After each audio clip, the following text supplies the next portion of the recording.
Ladies and gentlemen, theys and thems, welcome back to another episode of The People's Brief.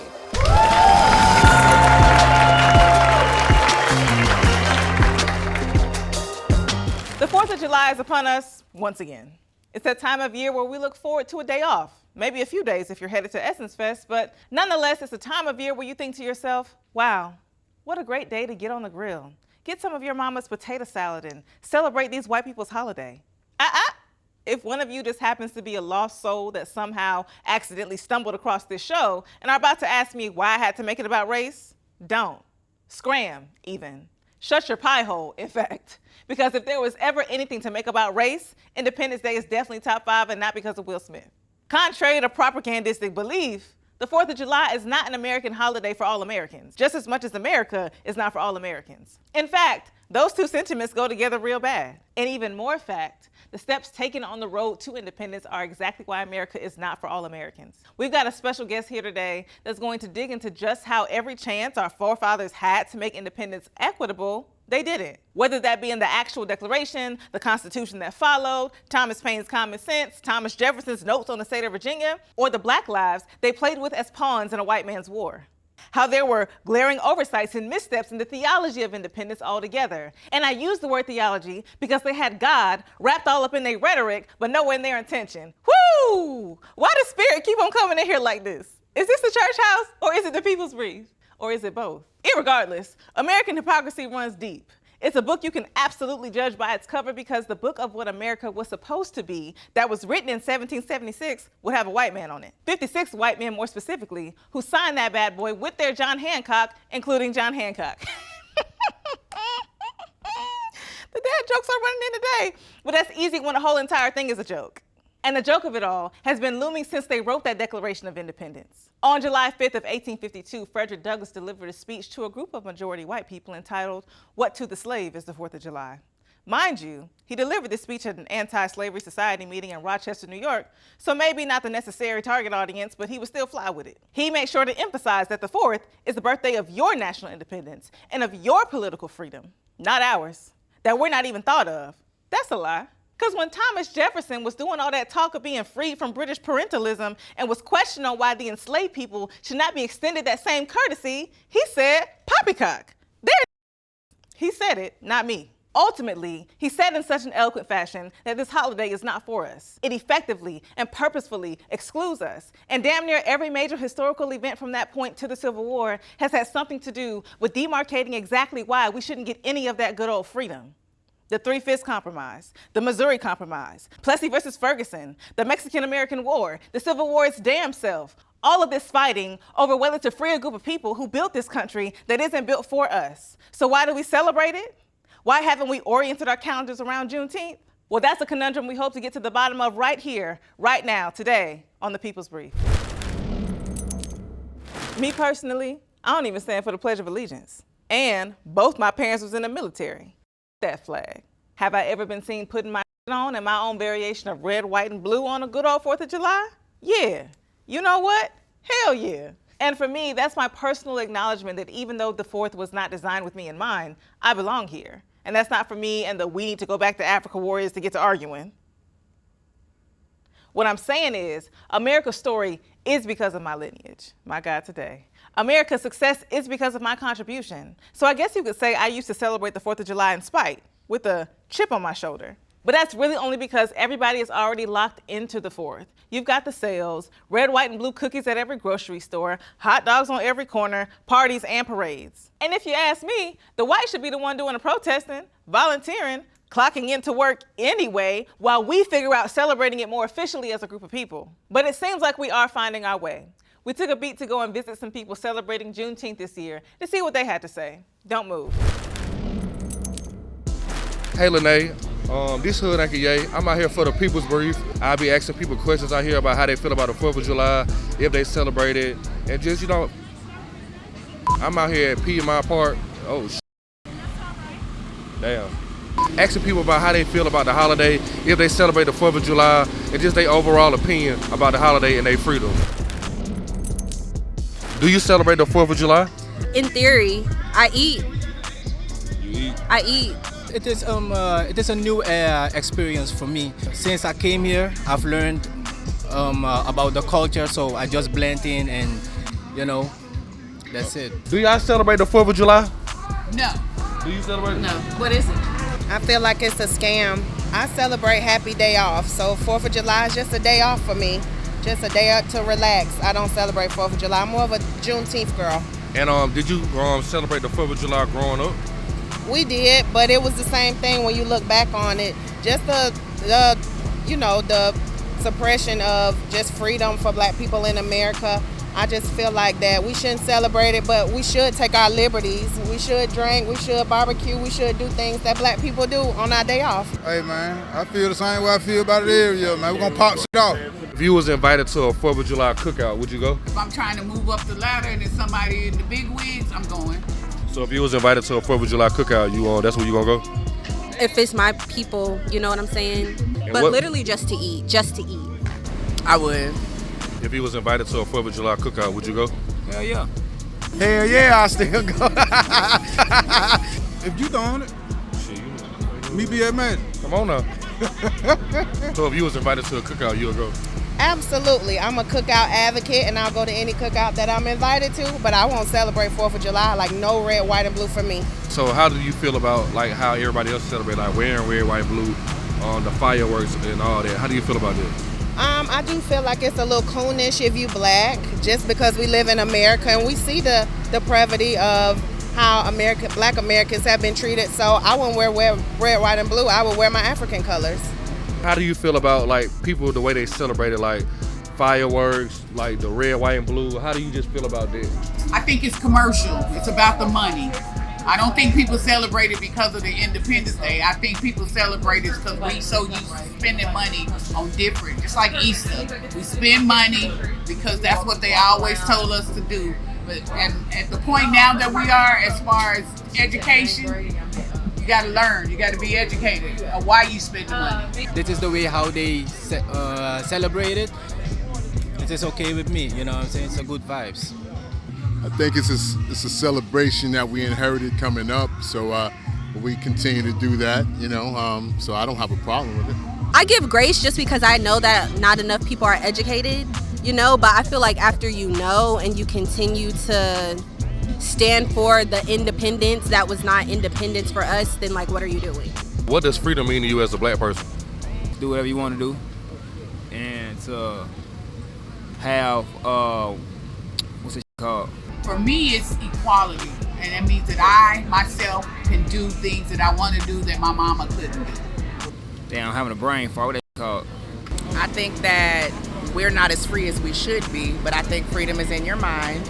Obviously, there's a whole bunch of going on right now in the news, right? So I think that there's a lot that we need to do as a country to make sure that everybody is truly free. Just be free, bro. Just to be free, goddamn. Quality, all that shit. Freedom as a black person is something that we all need, and it's something that we all endure to have today. That's why we celebrate Juneteenth the way that we do. I think it's the ability to live in a democratic state, to just exist without the pressures of the political process, and yeah, that's what I think. How do you feel about freedom as a black person? I think it's the best thing that ever happened for us. I think the world came to full circle, man. I think everything. I think it is what it is, man. They have something like free of speech, right? But to be honest, you have to be aligned first with God, that created the heaven and the earth. You see, and when you enter into that spiritually, when you enter into that spirituality, right, then you will be free. You know what I'm saying? So that is the freedom for me. Free. You can be free to express yourself, but it must be in a way to help others rather than to you want to be free to express hate. That's not freedom. That's not freedom. And what does freedom mean to you as a black person? Free. You free. Freedom means you do what you want to do. That's my freedom, my wealth freedom. All right, thank you. Hey, Lynae, I'm at the Piedmont Park Festival, and I've been asking everybody questions about how they feel about the holidays as far as 4th of July.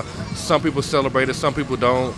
Overall, people still want to eat the food on 4th of July. I eat. Hey, that's about it. Hood Aka Yay. Now, the tumultuous relationship between black people in America is older than America itself. The impact from our raggedy origin story has far-reaching tentacles that affect our communities right now today. And you know me, I'm going to always endeavor to give you that historical context. And who better than my very own former professor in African American history at Spelman College to give it to you, Dr. Nafeesa Muhammad. Welcome to the show. Yes, thank you, Lynae. Thank you. Thank you so much for coming. Long time no see, but I could not have a more full circle kismet moment than to give the people a little taste of what I got. Yes. Yeah. Yes, So let's thank get you into for the it. invite. Great. I remember learning with you. I remember even combing through some of this stuff as a teacher, having to teach young black kids about the American Revolution every opportunity, whether it was a battle, whether it was a document, whether it was maybe that's a little bit afterwards, but some sort of compromise. There were so many opportunities to include black people in the fight for freedom, and they just did not. Mm-hmm. Can you walk us through that? Yes. With respect to the American Revolution, Yeah. a lot of black people did fight in that revolution. Yes. And here's the thing. When you talk about African Americans or black people or African descended people, they often see being being patriotic as a means of freedom in what will become the United States. So we're talking about the colonies at this time. You have people like Crispus Attucks. He was a patriot. Unfortunately, he was killed during the Boston Massacre. I don't know how true this is. Wasn't he the first to die? Yes, So one of the they first say. black One people of the to first die. to die. Yes. Yeah. Yes, and so even Keep amid telling y'all. Okay. Even amid the American Revolution, you have the Enlightenment period going on in Europe, but that fervor also reaches the colonies. Yeah. So a lot of African Americans during that time period, they heard those utterings from people like Thomas Paine.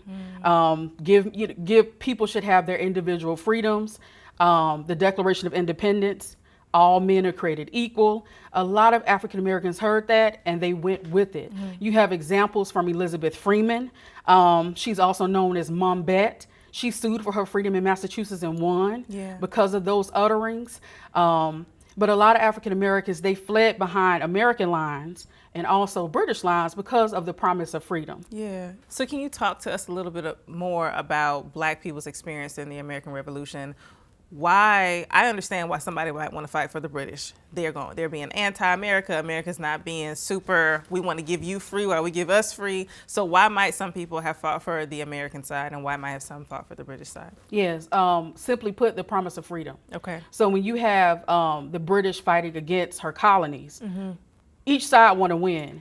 And so you tell people what they want to hear. And so you tell African Americans that if you fight for me, I will give you freedom, and not only you, but your family, and you can be free for generations to come. So that's simply put. And what happened to those who were fighting for their freedom after the American War was won?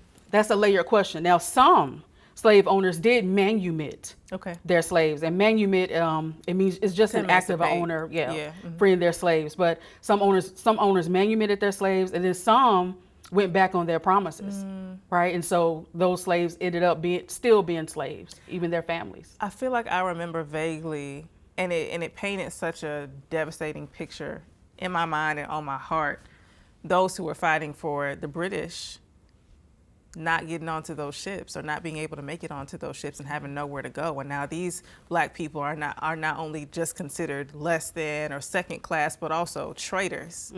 Yeah, and what might have happened to those people? Into servitude. Into lifelong servitude at this point as well. Yeah, and maybe separated from the communities they were once in and being in an entirely different place and just an entirely new set of trauma being placed on these people.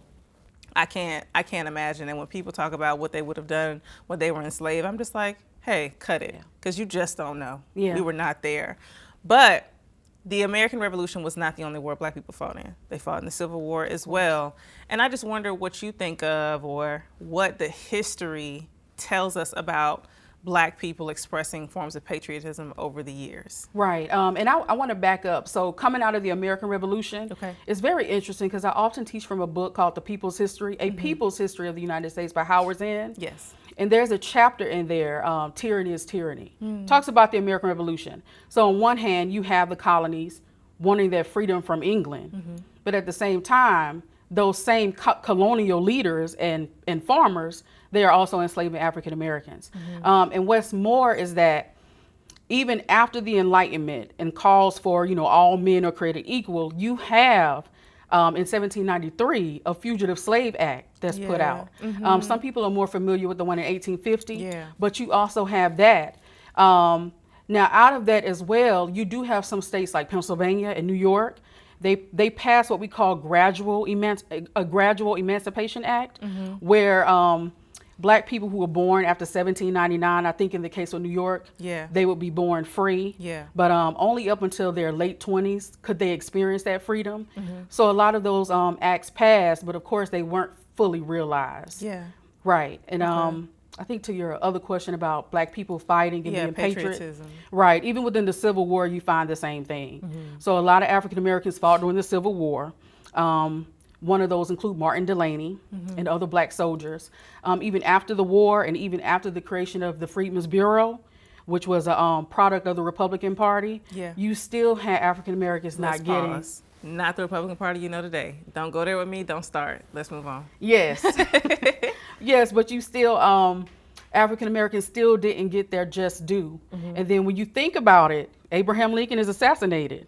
And then you have Andrew Johnson, who basically obliterates everything that the radical Republicans were trying to do. Yes. And yes, the American Revolution, yes, the Civil War. We still got people signing up for the military today, and it's been debates on and off of whether or not fighting for this country actually means anything. And maybe even just from a personal perspective, what are your thoughts on doing things like celebrating the 4th of July or, up until recently taking the day off for Columbus Day? Like, where do Black people fit in this picture, if at all? Right. That is a very good question. This whole reconciling, right? What does it mean to be Black and American? And of course, that brings up the most famous Dr. W.E.B. Du Bois and his Souls of Black Folk and the whole ideology of double consciousness. What does it mean to be Black and American? Black and American.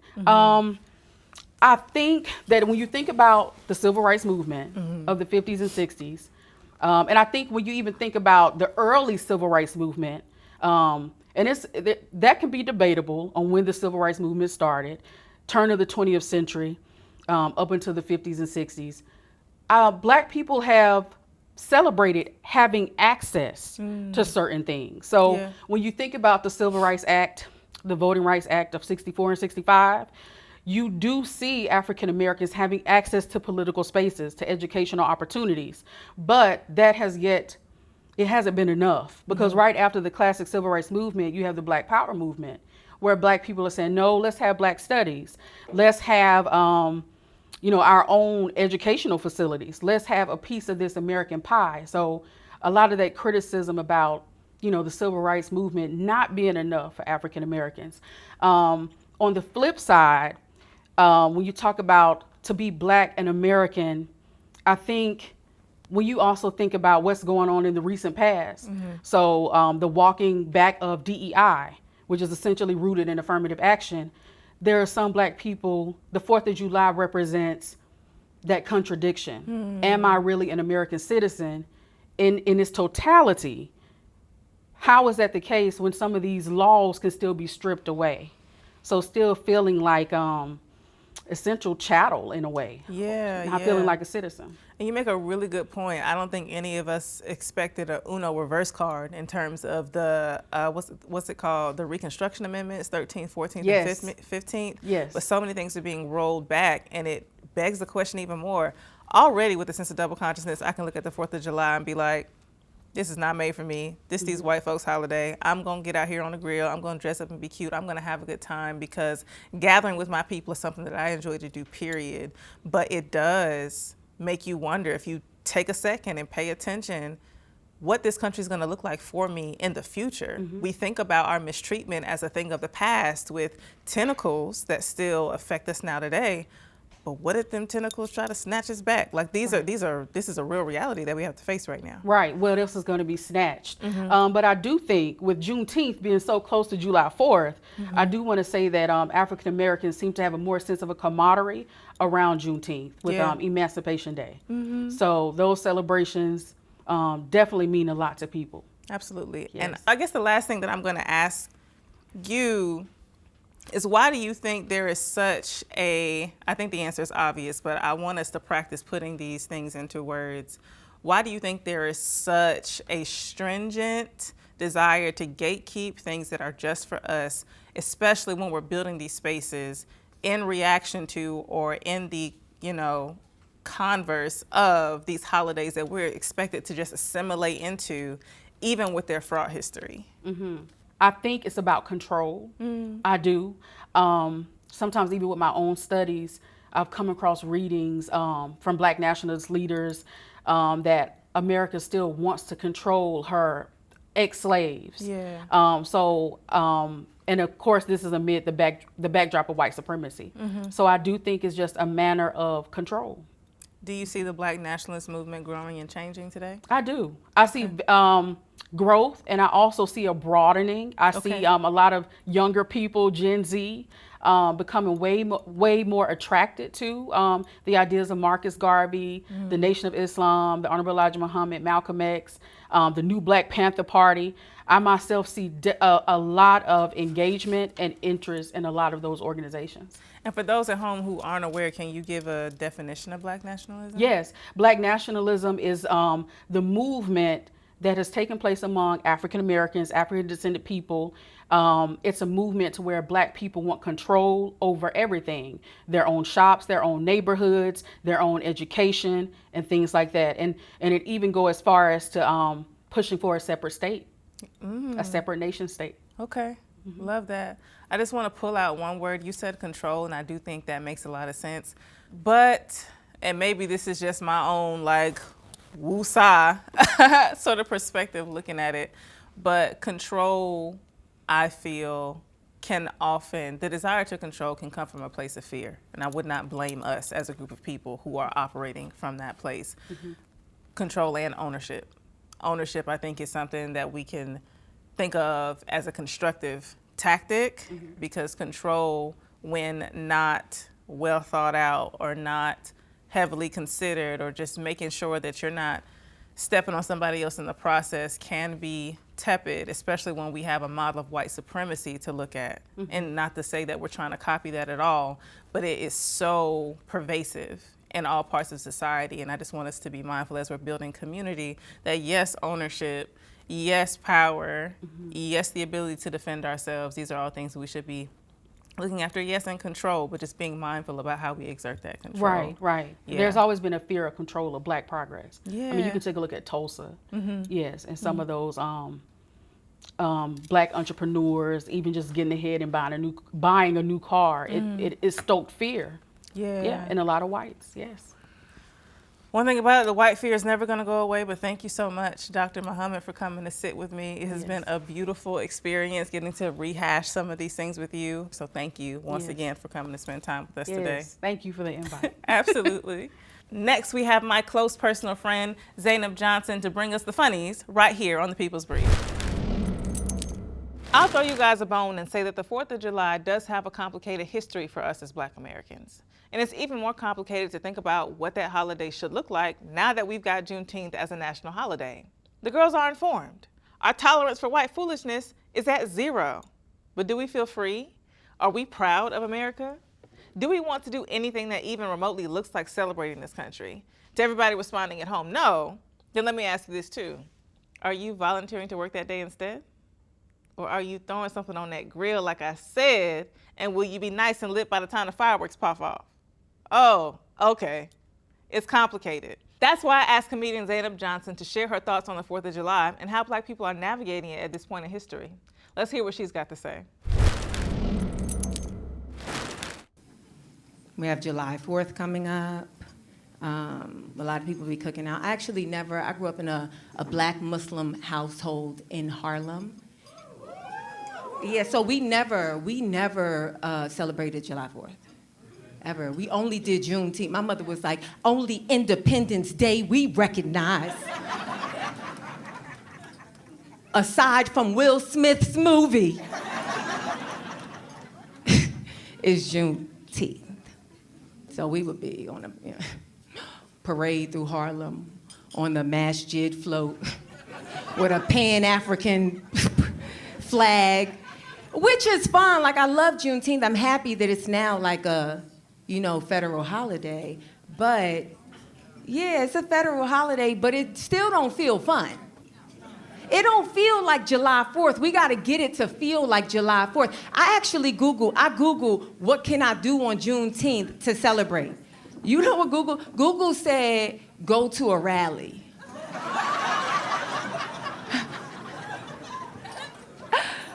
Attend a protest, volunteer at it, or that sound like work. That sound like the opposite of Juneteenth, right? I want a Juneteenth celebration that feels like Sinners right before the sun went down, right? Right before he showed up like Sammy, right? I want that Juneteenth celebration where we conjuring ancestors past and present, right? Like African dances, a girl twerking, Then the white people knock on the door. And then we'd be like, but before they came, that was the best night of my life. Hashtag Juneteenth. Oh, we better celebrate this year. If you ain't been celebrating since it's been a national holiday, you better celebrate this year, because it might be gone. It might be gone. We got that president. He taking a lot of it away. He's like, Juneteenth. There's no July-teenth. There's no April-teenth.